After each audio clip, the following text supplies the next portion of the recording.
Batticaloa Kokkuvil police பிரிவிலுள்ள சவுக்கடி கடற்கரை பகுதியில் செங்கலடியைச் சேர்ந்த வர்த்தக நிலையம் ஒன்றில் கடமையாற்றி வரும் ஆண் ஒருவர் மர்மமாக உயிரிழந்த நிலையில் இன்று 11ஆம் திகதி பகல் 12 மணியளவில் மீட்கப்பட்டதுடன் மோட்டார் சைக்கிள் ஒன்றையும் மீட்டுள்ளதாக கொக்குவில் போலீசார் தெரிவித்தனர். செங்கலடி கணேச கிராமத்தைச் சேர்ந்தவரும் ஏராவூர் பகுதியில் தங்க ஆபரண கடையில் ஒன்றில் வேலை செய்து வரும் லக்கி என்றழைக்கப்படும் 34 வயதுடைய புத்திரசிகாமணி லக்ஷ்மன் என்பவரே இவ்வாறு உயிரிழந்துள்ள நிலையில் சடலமாக மீட்கப்பட்டார்.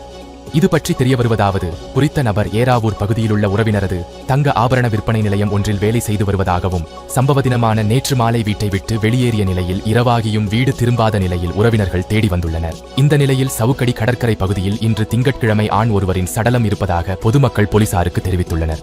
இதனையடுத்து சம்பவ இடத்துக்கு தடயவியல் பிரிவு போலீசார் அழைக்கப்பட்டு விசாரணைகளை முன்னெடுத்ததுடன் உயிரிழந்தவர் செலுத்தி வந்த மோட்டார் சைக்கிள் ஒன்றையும் மீட்டுள்ளனர். குறித்த சடலத்தை மீட்டு பிரேத பரிசோதனைக்காக வைத்தியசாலையில் ஒப்படைக்க நீதிமன்ற அனுமதியை பெறும் நடவடிக்கையை முன்னெடுத்து வருவதாக போலீசார் தெரிவித்தனர்.